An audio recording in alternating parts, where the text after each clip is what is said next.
Welcome to Mystical Messages. I am Hilary Harley, your podcast host. I am a soul guide and astrologer. Mystical Messages is your podcast gateway to discover and learn more about the realm beyond the veil, including all things intuitive, metaphysical, and the healing arts. To learn more about my work or to book a session with me, please visit hilaryharley.com. Today, we are discussing the root systems of chronic illness and healing trauma. And I am very honored to have my special guest, Laura Joseph, author, spiritual teacher, multi-generational healer, and intuitive, to join me to understand more about the healing work involved with healing trauma. Welcome, Laura. Thank you so much for joining me today. Thank you so much for having me. Before I get too far into our conversation, I just want to let people know how to reach out to you through your website, Laura, Laura, healingwithspirit.com. All one word. Is that correct? Correct. Okay, so I am thrilled to have you, my feisty healing colleague. You are never a disappointment when it comes to, and always a joy when it comes to having lively conversations. And tell us a little bit about your background and what brought you to write this book. I know it's been a long, arduous journey to bring you to this day. Well, yeah. Let's see if I can share this in a very quick way, I guess. And that's why I wrote a book, right? Right. So I started off, I guess this journey started off where I was in the process of leaving a domestic abuser. And that kind of catapulted me into how to heal the broken me. And working in the healthcare field for almost 20 years and growing up in the healthcare field, I have 2 osteopathic physicians in my family and 2 nurses in my family. Mm-hmm. And all with like very kind of holistic focuses. Mm-hmm. And nothing I was doing to help myself recover was working. And I started seeing a divide in myself. And it was kind of freaky where I felt like I was living 2 people. Oh, wow. So, and all the solutions were here's a drug, here's a drug, here's a drug, or go to therapy. And then when I was faced with family courts and custody and domestic violence and all those things, there were certain labels, and I was also trying to understand the intricacy of how we present when we're struggling with post-traumatic stress disorder in the court systems. Right. And the courts unfortunately frown upon that. So I went on this journey. I was always born. I mean, my father was a physician who I watched, who was actually taught in the 1960s. I read in his medical textbook of how the power of intuition was taught as a diagnostic tool. That is actually one of the things that was taught out of healthcare. Okay. Wow. So you're talking in the 1960s. This is why he became an osteopath, because the osteopath system was trained in a holistic kind of mindset, a holistic concept. So this is what I was raised with. This is what I grew up with. And so when the systems weren't working, I was always very intuitive, and something just said something needs to give. And I think it just led like one thing to another. I started trying to define myself. It was all originally a journey of how to heal the broken me. Right. And then it kind of catapulted me. Next thing I know, I mean, I started a med spa. And now, for those who might not be familiar, what is a med spa? So I basically did with the med spa, I did holistic therapies, but I also did laser therapies. Okay. And which the book Feisty actually goes more into. The chapter I wrote in there, and that book, I love the tagline, which is dangerously amazing women using their voices to make an impact. And I'm like, all right, here, I got a story for you. Yeah.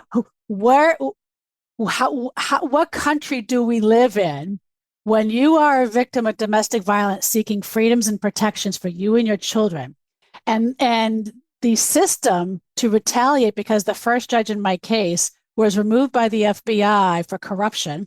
Oh my Okay, who gosh. gave my ex-husband custody on an ex parte motion only shortly after he convinced me to lift a restraining order. Okay. Wow. And then it became this perpetual of we got to bury this, bury this, bury this. And I was a fighter because I'm like, wait a minute, there's something wrong here. The truth shall set you free, right? Right. And but what country do we live in where a victim of domestic violence is incarcerated with a 30-day sentence and put to 6 months of criminal court community service without ever being charged for a crime, without ever being arrested, and while also having your right to a lawyer denied? That's actually what triggered my post-traumatic stress disorder. Wow. So that's a story I wrote in Feisty. But healing the root systems, when I was looking at healing the system, it became a pattern, and the more I connected with the spiritual piece of myself, the more I started reclaiming the things that were taken from me. Right. I just want to interrupt and make sure everybody listening understands. So you wrote a chapter in a book called Feisty. And what's the tagline for that? Dangerously amazing women using their voices to make an impact. So it's with 20 other women. It's with a publishing company that is all female led. And what I learned just going through the process, I think everybody on the publishing team is also a survivor of some form of abuse. Wow. As well. Wow. Okay. And now it's a powerhouse. Yeah, that I definitely want to get a copy of along with your new book, yes, which is The Secret of Healing. Right, which talks about because when I started working with people, even when I had the med spa, I'd be talking about the med spa, and then I'd have people coming up to me, oh, I heard you do this work, because I was still doing policy and advocacy work too in the state of Massachusetts. And, as much as I tried to escape doing the trauma work, it just kept calling me back in. All the spiritual healing work kept calling me back in. So now we're talking almost 20 years later, right? Wow. And so it took me 10 years of writing this book, 10 years of reclamation. And as we said before we recorded, I even recognized a new thing for myself, that I have actually been in trauma drive post publication, because for those who don't know what trauma drive is a trauma response. It's very it's nervous system based, where you may want to correlate it to like a workaholic or somebody that's overwhelmed. But when they are overwhelmed, they actually go and they just have to keep doing. I think a lot of us suffer from that, and we're not conscious of it or aware of it.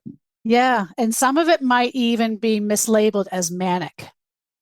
Wow. So, I think, and that's where knowing to differentiate takes somebody who's actually an expert, because one of the things I've learned is that both in healthcare and both in psychotherapy, understanding the nervous system, the somatic responses to trauma is not even studied. It's not even a requirement. And as in the psychiatry industry, right, it's like, they learn the basics, but it's all patriarchal based. Right. Which is, how is a survivor who's a female of domestic violence? I'm talking female domestic violence. I do want to recognize that there are a lot of men that are abused too. Yes. Because I think just because we talk about it, but doesn't mean that men aren't. But unfortunately, what happens is the men that are the abusers overshadow the male victims, because the abusers typically are very skilled at calling themselves a victim, right? But here's just an interesting stat that I want to just share, because I think this is the wake-up call, that healthcare in this country makes up over 17.9% of the gross domestic product traded on Wall Street. To better understand this, in 1970, that means over $74.1 billion was traded on Wall Street, specifically guided towards healthcare. In 2000, healthcare expenditures reached over 1.4 trillion. In 2019, it more than doubled to $3.8 trillion. Now, anybody who is in remission for cancer, for instance, a lot of us understand there are a lot of great cancer treatments, but there's a reason why we don't have a cure, because It's it a is a business. trillion dollar, a multi-trillion dollar business to keep you sick. Yep. It's No, band-aids. it is And incredible. and that's some of the things I learned growing up in an osteopathic family, because in osteopathic medicine, we were taught to root out root systems, right? Right. And in allopathic medicine, where, Western yes, allopathic medicine. Yep. so that is where they're trained to treat symptoms, right? Yep. And so, in going through this whole journey and then working with clients, and I think meeting my Japanese teachers in 2015 really changed everything for me, because it was a non-Western approach, a very non-Western approach to that. So had you been a Reiki healer prior to 2015? Yes. So I became a Reiki healer in 2006. I became a Reiki teacher in 2009. Okay. And what prompted you to expand in 2015 with more Japanese Reiki training? To be honest, some things always became very intuitive for me. And part of the reclamation was listening to those inner, especially bodily somatic nudges, right? Okay. And the somatic nudges, for those, some people say, oh, but I'm not intuitive. Yes, you are. Everybody is. Because Yeah. when the somatic nudges is the voice of the soul for a lot of us, right? Mm-hmm. So it's listening to that wisdom of the body will tell you everything that you need to know. Yep. And it's like the megaphone for your intuition. But so I was teaching, and then I think it was like I saw in 2013 or so, I just saw the word Jikiden, and something just went bam. It was a very, like, somebody put an invisible lasso around my waist and says, come here. Wow. Right. And I just saw it as, I have to learn this for all the victims of domestic violence and sexual assault that I'm working with, especially because I figured that if you can heal trauma, you can heal anything. So that's why I kind of went on a trauma approach, Right. because it's the trickle down, right? You heal the most rooted issue, and then everything else is affected. Autoimmune disorders, chronic pain, addiction, homelessness, repeated patterns. I mean, it's all connected, right? And it's multi-generational, and it's exactly. Yeah. So I think, like, when I said, I'm like, something about the word Jikiden. And then when I learned what the word Jikiden meant, I was like, now I understand. So this is a Japanese word, and it's Jikiden? Jikiden.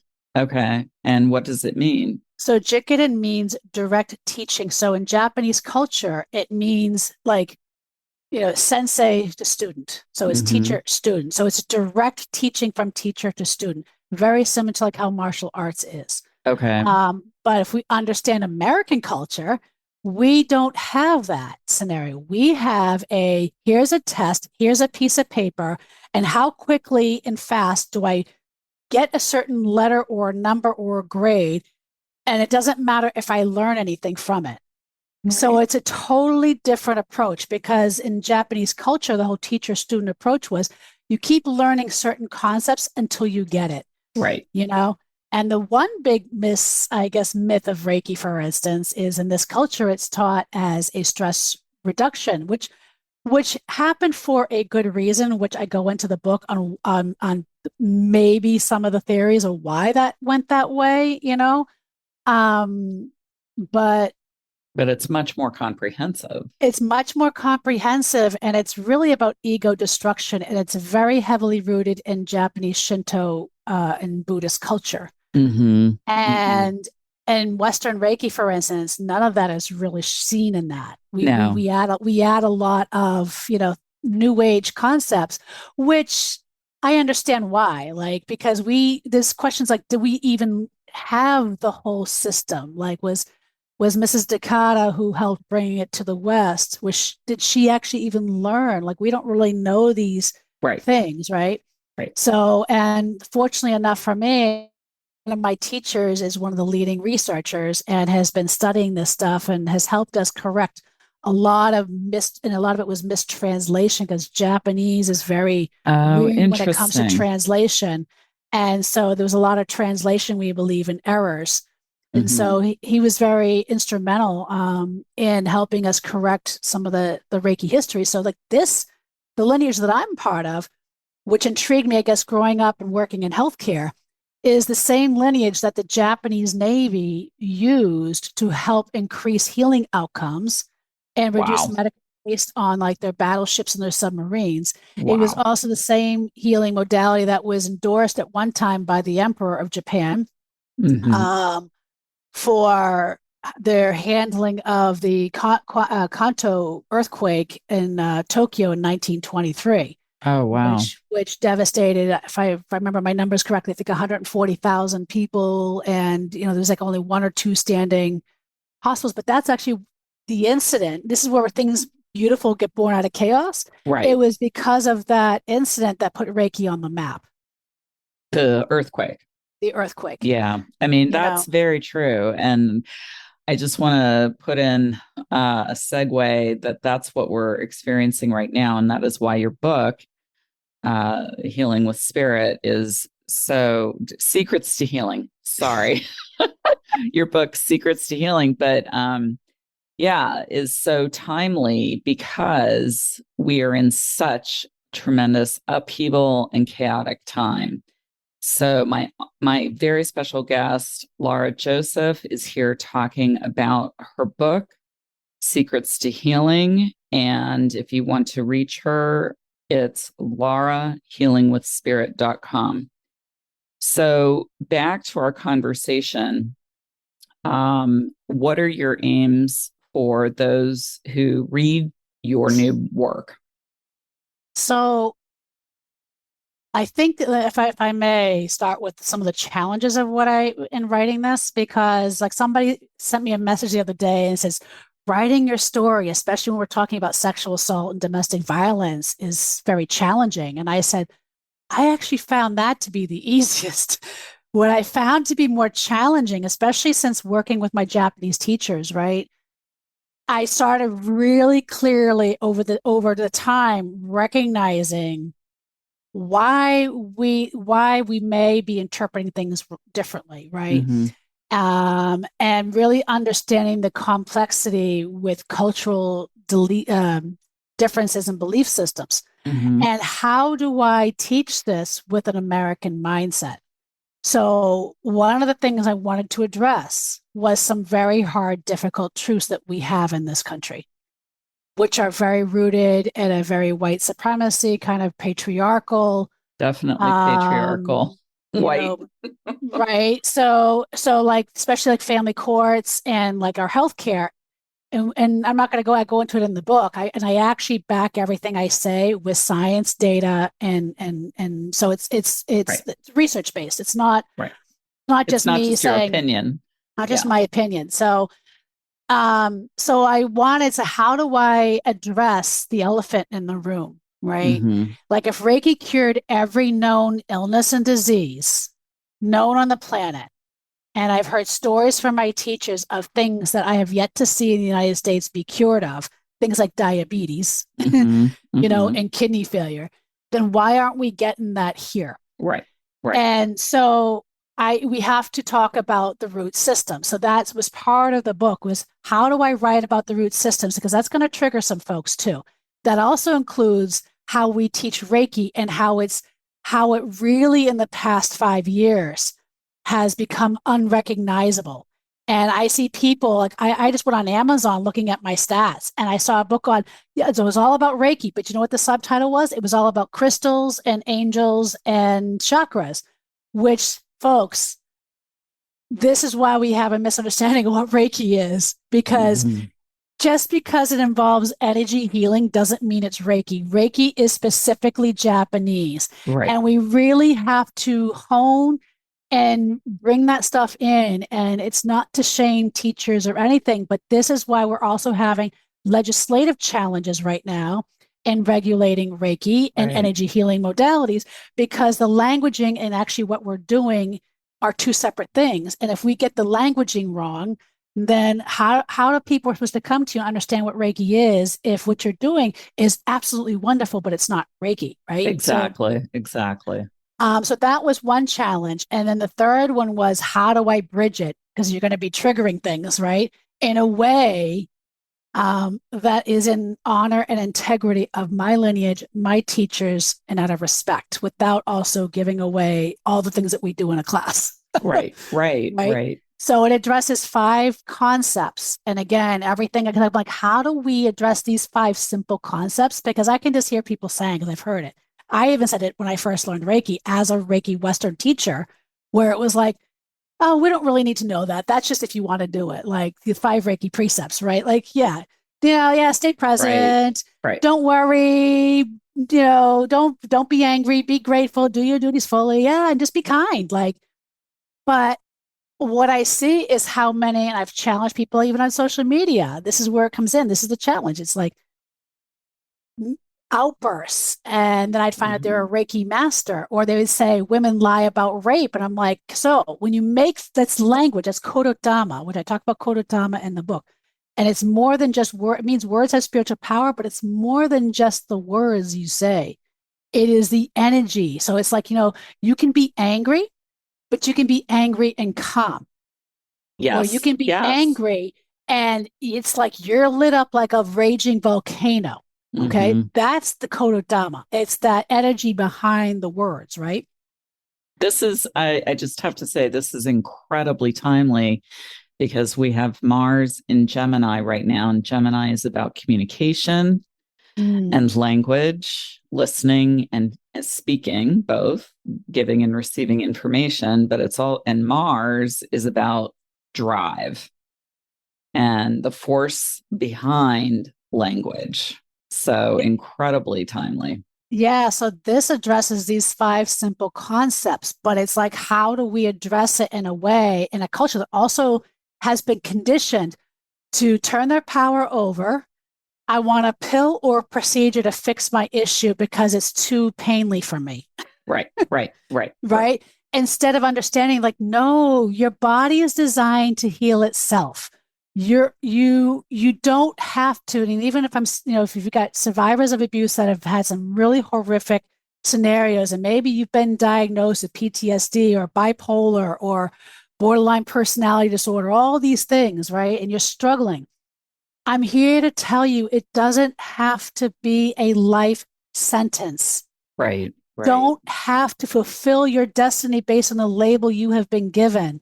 And this book, the way I tried to write it, I'm hoping I did a good job, was address these things using my story as the story. But I also have 9 case studies that I put in there. And then I talk about these 5 simple concepts and how to use them in your daily life. And I promise you, if you implement these today, like if you had this book today and you implemented these, I promise you, if you look between now and a year from now, you're going to see a different person. Yeah. You're going to see a different person. Yeah. And the book, just so everybody knows, is Secrets to Healing. Secrets to Healing by Laura Joseph, my guest. And it's about an invitation. It's an invitation to healing the roots to chronic illness and trauma.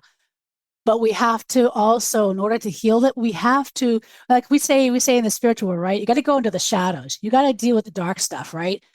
You can't go, oh, light and love and everything is hunky-dory. Well, that's bypassing. Right? And I think a lot of us are on the break. We're seeing a lot of people breaking. I haven't seen so many suicides as I haven't seen in the past month. Oh, it is really very, very hard right now and difficult. So honor that too, because I know people are like, but I'm having this and I want something now. And I understand that, right? Right. So this isn't going to be that quick fix, but if you want to stop breaking these patterns, or if there's something inside of you that's saying, there's got to be more to this, then this is the book for you, right? So in Secrets to Healing, what are the 5 concepts that you're talking about? So in Japanese, it's Kyodaki wa Ikaru na Shinpai su na Kancha shite Gyo Hagame Eto ni Shinsetsu ni. So it's known as the Gokai. In Western Reiki, it's known as the Reiki precepts. And in Okay. English, and it's interesting. We go into even the differentials, the energy and the differentials between saying it in English versus saying it in Japanese. Right. And how many that I've taught in Reiki that learned Western Reiki that never even knew this even existed because their teacher didn't even know it or it wasn't even taught to them.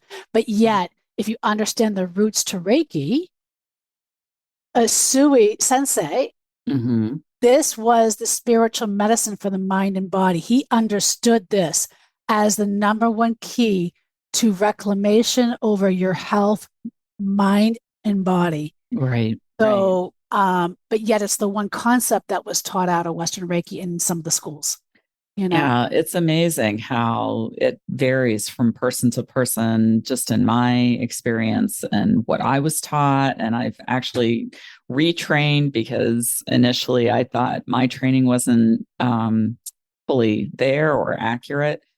So, okay. And so when you apply these precepts or concepts to your daily, is it a daily routine?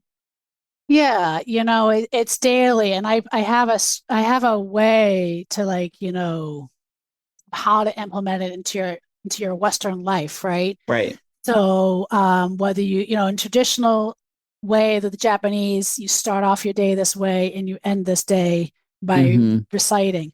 But I take it a step further from a trauma response. It's like, okay, so if I'm triggered right now, is that coming from a place of worry or anger? Mm-hmm. And then where is that anger really rooted? Because that's just a symptom of something else that's unresolved.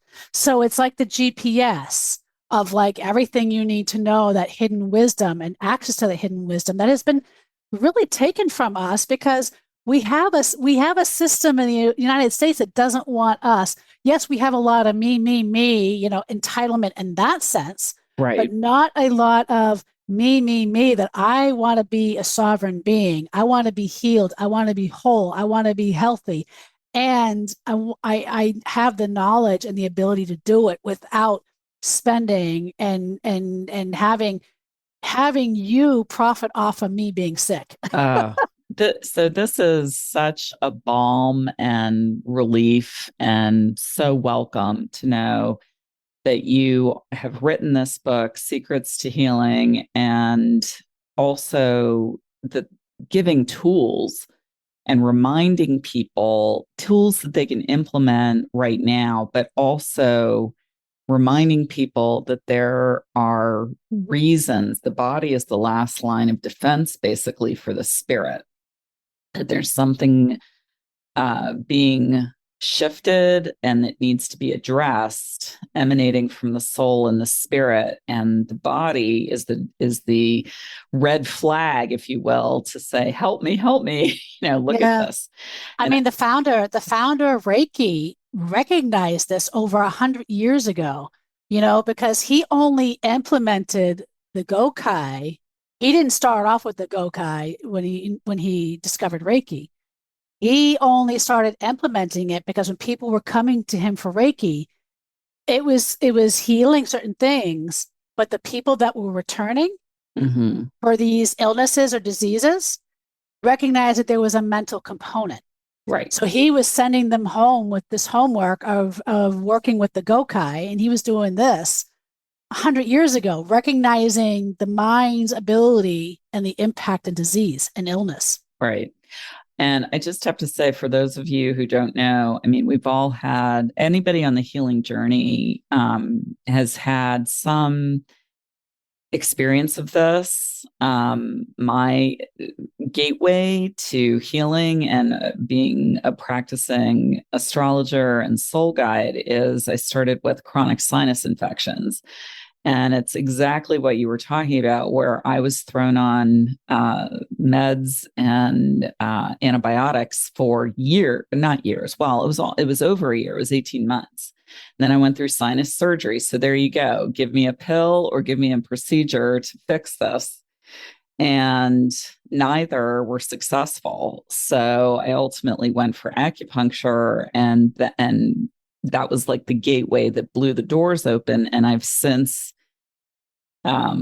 expanded and grown into my own healing practice. And it doesn't mean that anybody, one, is going to be a healing arts practitioner, but it is a call. Your book and you paying attention to the intuitive body is a call, an invitation, as you say, to listen to what your spirit and your soul are asking of you. Absolutely. Absolutely. And I also wrote it in a way, my publisher was like, you got to pick one audience. I go, but I can't. It's the way my brain goes, right? Right, right, And I go, I'm writing it for people that are like me, I go, I am a Reiki teacher. I am a trauma survivor. I mean, I avoided a hysterectomy. I talk about how I avoided a hysterectomy using these tools. I had hemorrhagic uterine bleeding. And even with the COVID thing, I don't think I wrote this part in the book, but like last year, for instance, I had postmenopausal hemorrhagic uterine bleeding associated with the COVID stuff, related stuff. Wow. The vaccine stuff. So, and it took me a couple months to identify what it was. And when I recognized it, I went right into the tools. So even if I use other tools like herbalism or other stuff, it always comes down to the root, and my medicine root ball, right, is this form of healing. Everything else is like a tentacle to that. But this book is also served, I'm hoping, as a trauma-informed Reiki approach for Reiki teachers to shift on how they're teaching classes. Yeah, which is huge because I know there are drive-through Reiki. I call them drive-through. It's like get your Reiki master certification in one weekend, and it's like that's not how it works. I usually say, "Can you tell me what you've mastered?" There you go. Because I learned again, growing up in an osteopathic family, it takes 20 years, if not more, to master anything. You don't do it. And this is where we have a languaging. The messaging and the languaging that we have in this country is very detrimental. And and it's showing, because the one stat that I didn't put in there because it came out after my final edits were done, but it was seeing where the US has sank in the worldwide rankings in the quality of healthcare in the world, and we're not even in the top 15 in the world anymore. And there's a reason for that. But we spend the most. Exactly. Right. So it tells you that and we have doctors, like I'm fortunate with my family, they learned all holistic therapies. My father was amazing. He did acupuncture, hypnotherapy, all those things. And so he understood all that. But, doctors, if they're an MD, if they have the letter MD behind them, they did not learn nutrition. They did not learn root systems. They learned Band-Aids. They learn pills. They learn pharmacology. The only solution. Well, this is actually something that happened when I went to a Reiki event at a medical school, volunteering for military vets. And one of the teachers had left on the whiteboard, like, here's the problem A, here are the symptoms, here are the tests, here are the solutions. 100% of the solutions is which drug or which procedure. Not get off of dairy, right? Cut your work hours, rest, sleep. It didn't. And I don't think it used to be, quite like this. I think we had to go through all of the throw a pill, throw a procedure. And only now are we starting to pivot back to some of the, hopefully all of the rudimentary underpinnings of causation. What causes illness? Well, here's the thing, and you don't have to have cancer to watch this documentary or get the book. But I had multiple clients at the time, must have been like 5-6 years ago, kept saying, a lot of the stuff that you do is, have you ever watched this? And it took me a while to watch it, maybe even 10 years now. I can't even remember anymore. But it was the truth about cancer, which is interesting because when I was watching it, I really kind of felt very similar with my story. I'm blanking on a word, but with growing up in an osteopathic family, seeing my father was the first osteopath on the staff of the local hospital here. My father also met with two governors because osteopathic medicine was not recognized in the state of Massachusetts. Wow. He was there. I mean, we had dog poop and all kinds of stuff growing up in the 1970s. All the being ostracized from the healthcare system, Mm-hmm. and being called a quack, you know. Right.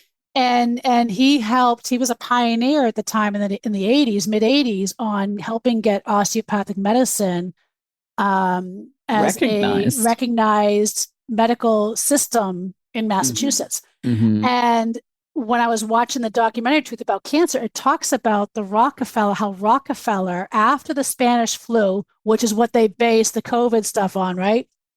Spanish flu, that's when Rockefeller recognized disease as a potential traded commodity on Wall Street and started infiltrating as a philanthropist millions of dollars in the 1930s to change the healthcare system and the training of physicians and doctors, and that would benefit Wall Street.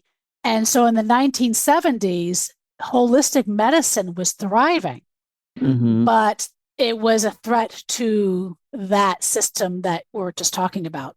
So it'll be very interesting to see if we go through that revolt again with holistic practitioners, because I mean we are kind of seeing it because they want to license and control certain things that are kind of ridiculous. Yeah. Like how do you license and regulate chi? That I can't wait to see how they try to do that. Well, and it's a threat to a lot of things. It's very much a threat to a patriarchal system that's ego-based. And now you can see the challenge of the weaving of this book of here's the underbelly, here's the solution, and how do we go from point A to point B? So my guest is Laura Joseph. Her book is Secrets to Healing. And so anything else you want to share about the book, about your practice? If somebody wants to work with you, they get in touch with you through your website, laurahealingwithspirit.com, or you're on Instagram. I'm on Instagram, I'm on Twitter, I'm on Facebook, I'm on LinkedIn. Okay. And yeah, I mean, I have been providing spiritually based integrative holistic health since 2006. And yeah, I mean, I'm not your average healer and I'm not for everybody. And but I have a lot of training and I have a lot of expertise, whether it's a chronic health issue that maybe you haven't considered. I mean, I had somebody I worked with that came to me for 2 knee replacements in 1 year. Knee wasn't healing. And I was surprised because this was also a different generation, somebody who was almost 80. Wow. Where I asked them what their trauma was and if they ever had any trauma, and they were able to go bam, bam, bam, bam, bam. One of the wars they were affiliated with, to a loss of a child when they were trying to have conceive. And the knee issues only came about when their child was trying to have a baby of their own, and they miscarried for the second time. Interesting. So this is how trauma showed up in the knees. So it's not always. So I would just say, like, if you're struggling with chronic illness, in order to become whole, you have to be able to address not just one body, all 3 bodies. Right. Whether it's chronic pain, whether it's heart disease, whether it's diverticulitis, whether it's depression. So do you see of the percentage of your clients, are they primarily chronic illness? I would say 80% are dealing with some form, what I want to just kind of categorize as like chronic illness. And and what I'm going to lump in there is also cancer, dementia, end of life. Or immune. How about immune system? Autoimmune systems, So, and then the rest is just people coming in because they had a bad day, or or they just want to get some guidance on a particular issue. Okay. But I would say 80% is rooted in, here, I've got this problem, I'm not getting better. Okay. Well, thank you for writing this book. Is there anything else that you want to share? No, probably a class is going to be coming out in 2023 for those who prefer to be in a group format. Reiki class? Well, I do teach Reiki, and everything's going to be as of January. We'll be back up, and I'm in the process of moving and opening up a new office. So, And where is your office located? it's located in Hingham, Massachusetts. Okay. But I do also virtual sessions as well.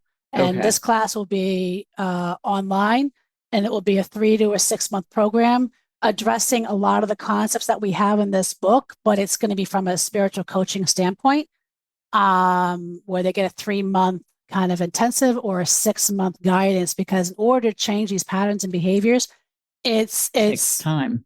Well, you have to be able to first uncover it. You have to build the awareness. Then you have to, okay, so now what do I do?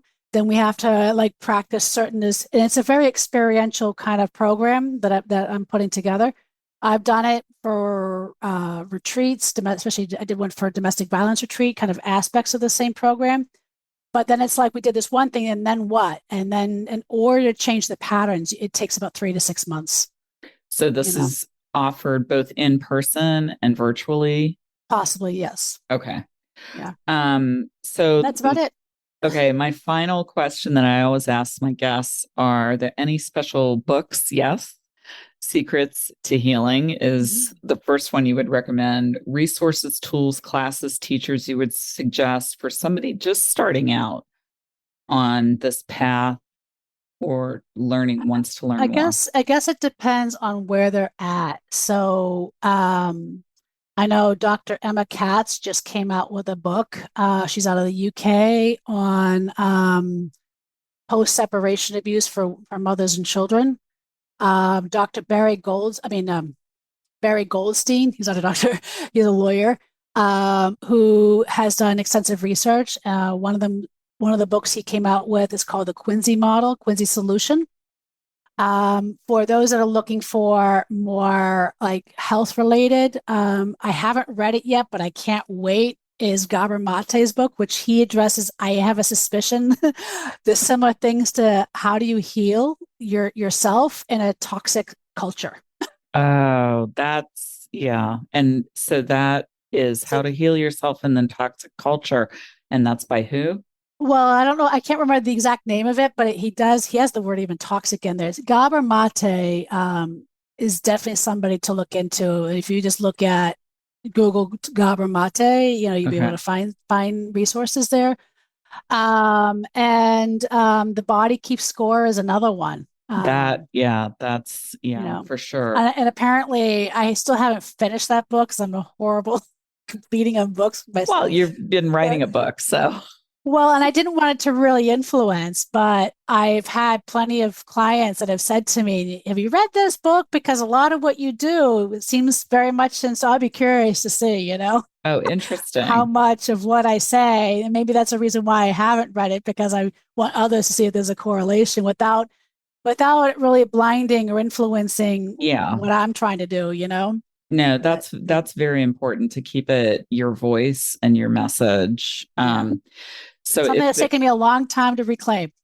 Yes, it is a journey. That is for sure. It is not a band-aid or a quick fix. No. Last question. If you could change the world for better in some way, how would you change it? Put into power what we lost thousands of years ago, and that's putting women in charge. Amen to that. My special guest. Women, just so you know, because I can just see the men. It's the men that are linked to mass shootings and gun violence. It is men that are killing women. It is men that are dropping bombs on civilians. And so we have to address the root issues here. Doesn't mean women don't do it, just the numbers are much more in that way. Right. They're much greater. Yeah. The rise of the goddess and the divine feminine is surely coming back. So my very special guest has been Laura Joseph. Her new book is Secrets to Healing. She can be found on Instagram, Facebook, LinkedIn, and Twitter. Her website is laurahealingwithspirit.com. That brings us to the end of this episode of Mystical Messages. To learn more about my work or to book a session with me, visit hilaryharley.com. Thank you so much for listening today. Please join me again in 2 weeks when I will be bringing you my astrology forecast for the upcoming month. I wish you many blessings as you journey forward.